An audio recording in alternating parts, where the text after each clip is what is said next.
irmãos, graça e paz da parte de nosso Senhor Jesus Cristo.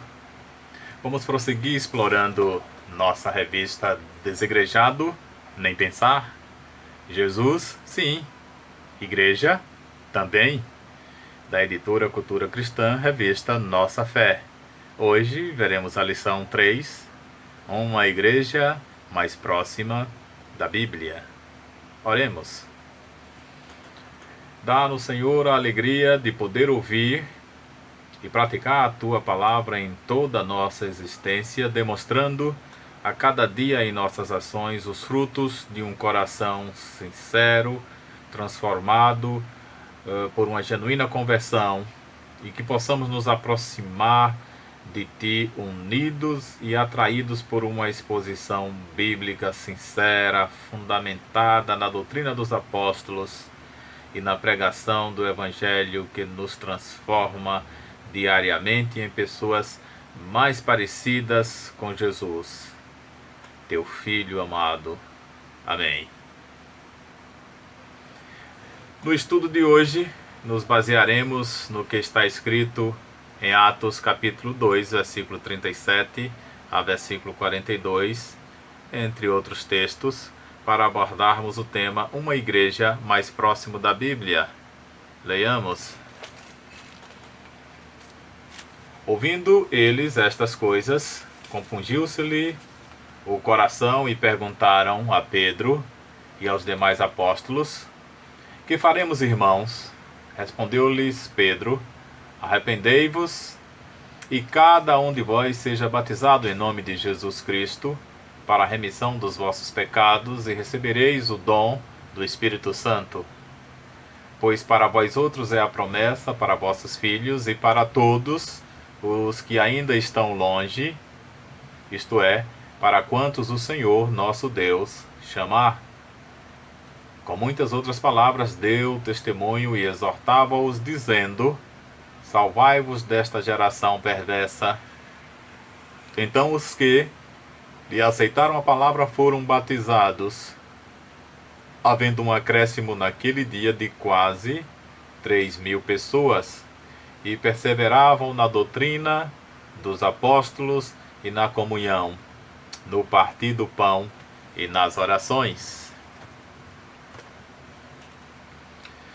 Tendo primeiramente descrito em suas próprias palavras o que aconteceu no dia de Pentecoste e fornecendo a seguir uma explicação disso através do sermão cristocêntrico de Pedro, Lucas nos mostra agora os efeitos do Pentecoste, dando-nos uma linda descrição da igreja cheia do Espírito. É claro que a igreja não começou naquele dia, porém, o que aconteceu no Pentecoste foi que o remanescente do povo de Deus tornou-se o corpo de Deus cheio do Espírito. E o que aconteceu a partir daí é que eles perseveravam na doutrina dos apóstolos. O que isso significa? Era uma igreja que aprendia. Os primeiros discípulos, apesar de terem recebido o Espírito, não dispensaram o ensino dos mestres humanos, os apóstolos. Era uma igreja que amava. É importante notar que a comunhão de propriedades e bens era voluntária. Eles partiam pão de casa em casa. Passavam muito tempo juntos. Os que vendiam seus bens e propriedades distribuíam à medida que alguém tivesse necessidade, conforme o que está escrito em 1 João capítulo 3, versículo 17, que corrobora com isso e nos diz: Ora, aquele que possui recursos deste mundo e vir a seu irmão padecer necessidade e fechar-lhe o seu coração, como pode permanecer nele o amor de Deus? Também era uma igreja que adorava. A comunhão era expressa não somente no cuidado mútuo, mas também no culto conjunto, realizado tanto no templo, conforme você pode observar em Atos capítulo 3, versículo 1, é dito: Pedro e João subiam ao templo para a oração da hora nona. Como também em Atos 2,46, que nós já lemos, não lemos, mas está no nosso texto, diz que eles diariamente perseveravam unânime no templo, partiam pão de casa em casa e tomavam suas refeições com alegria e singeleza de coração. Era uma igreja que evangelizava. Enquanto isso, acrescentava-lhes o Senhor dia a dia os que iam sendo salvos. Isso está em Atos 2, capítulo 47, na parte B. Os primeiros crentes de Jerusalém não estavam somente preocupados em estudar, compartilhar e adorar, mas também em evangelizar. Com a consciência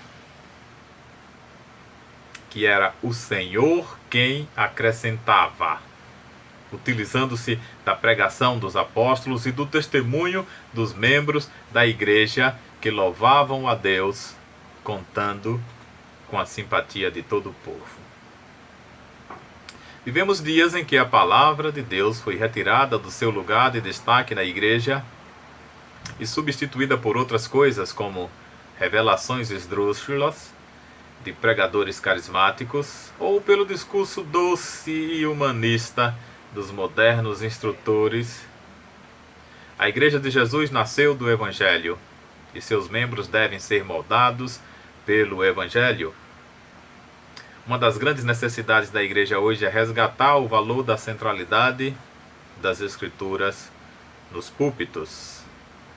Uma igreja mais próxima da Bíblia deve entender que, em primeiro lugar, a igreja é fruto da pregação do Evangelho. De acordo com o texto que lemos em Atos 2, versículo 37 até o 41, o primeiro tópico da nossa lição, a igreja é fruto da pregação do Evangelho. Os ouvintes do discurso de Pedro se sensibilizaram com a pregação e se arrependeram de seus pecados.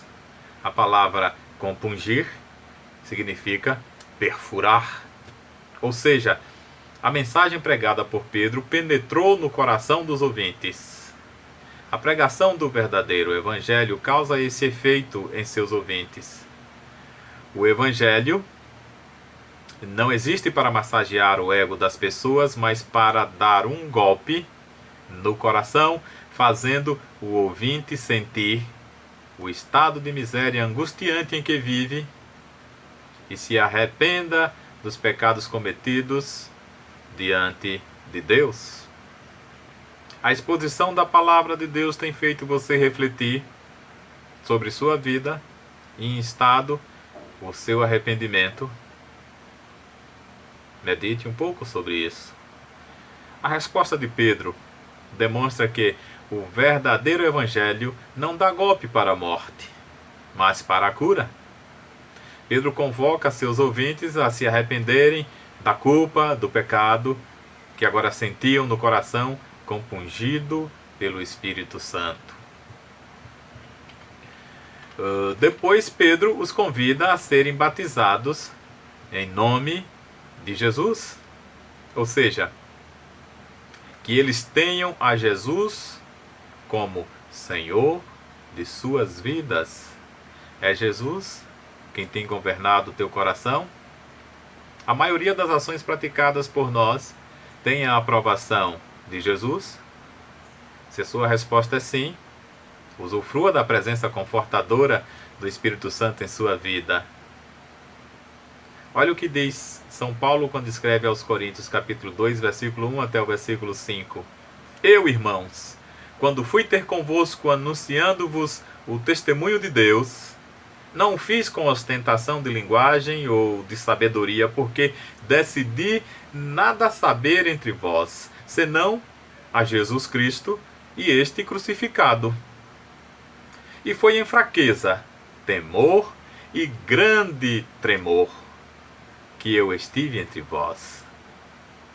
A minha palavra e a minha pregação não consistiram em linguagem persuasiva de sabedoria, mas em demonstração do Espírito e de poder, para que a vossa fé não se apoiasse em sabedoria humana, e sim no poder de Deus.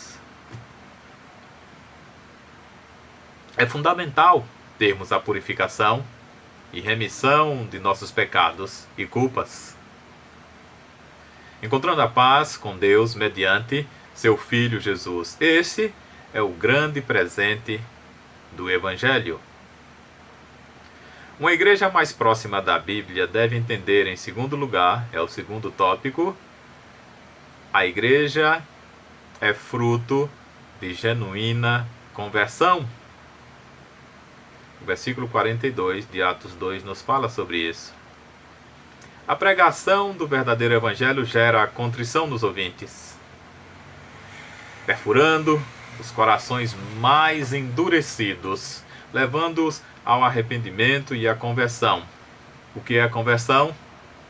Conversão não é mudar de religião, mas mudar nossa própria natureza. Vai além de mudar de comportamento. Conversão é a manifestação externa da regeneração. Não podemos ver a regeneração, mas podemos ver os efeitos que ela produz. O efeito mais notável produzido pela regeneração é a conversão, na qual o regenerado expressa sua fé e arrependimento com o consequente abandono do pecado. Conversão é, então, um afastamento do pecado e uma aproximação de Deus. Saulo de Tarso é o exemplo mais claro de conversão. Saulo, respirando ainda ameaças e morte contra os discípulos do Senhor, dirigiu-se ao sumo sacerdote e lhe pediu cartas para as sinagogas de Damasco, a fim de que, caso achasse alguns que eram do caminho, assim homens como mulheres, os levassem presos para Jerusalém. Isso está em Atos capítulo 9, versículo 1 a versículo 2. Percebo na ação de Saulo, em todo o seu empenho a perseguir a igreja do Senhor. Já nos versículos 13 a 15 do mesmo capítulo 9, nós lemos: Ananias, porém, respondeu: Senhor, de muitos tenho ouvido a respeito desse homem, quantos males tem feito aos teus santos em Jerusalém, e para aqui trouxe autorização dos principais sacerdotes para prender todos os que invocam o teu nome. Mas o Senhor lhe disse, isso numa visão que Ananias teve: vai, porque este é para mim um instrumento escolhido para levar o meu nome perante os gentios e reis, bem como perante os filhos de Israel.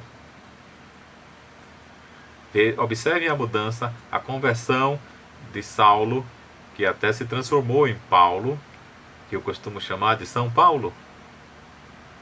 A Confissão de Fé de Westminster afirma que os convertidos pelo Evangelho passam a compreender as coisas de Deus.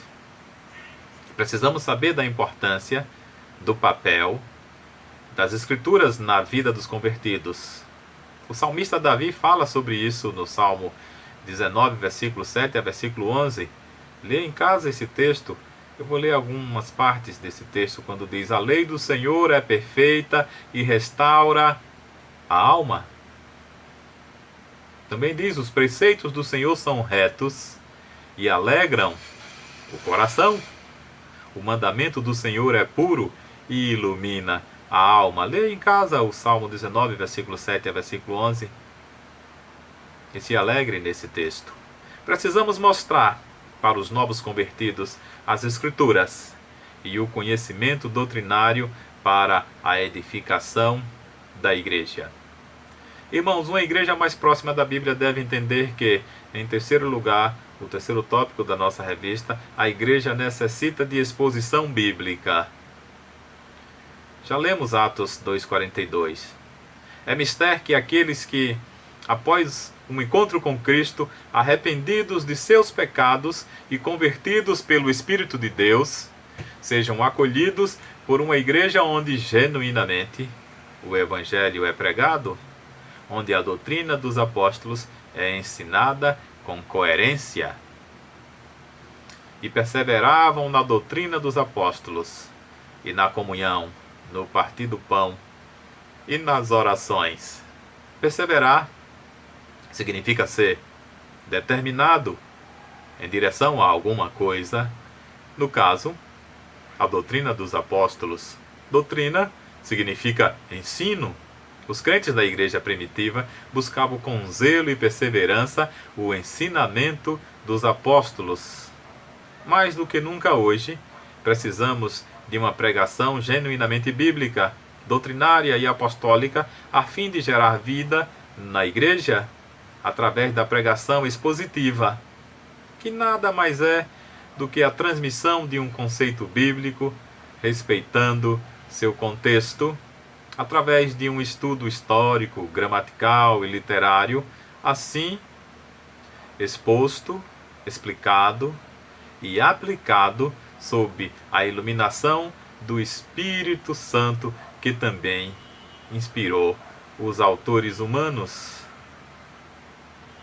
Nós vamos concluir, irmãos, dizendo: revendo as marcas da primeira comunidade cheia do Espírito Santo, fica evidente que todos eles se preocupavam com relacionamentos dentro da igreja. Submissos aos apóstolos, ansiosos por receber a instrução deles e também ligados ao mundo através da evangelização. É necessário que cada crente cresça particularmente no conhecimento das Escrituras, para que a igreja se firme cada vez mais na doutrina dos apóstolos. Estamos no tempo em que as pessoas não suportam a sã doutrina, mas estão se cercando de mestres, segundo as suas próprias cobiças, recusando a verdade e dando ouvidos a fábulas, como se sentindo coceiras nos ouvidos. Foi o que já profetizou Paulo. Como sentindo coceira nos ouvidos.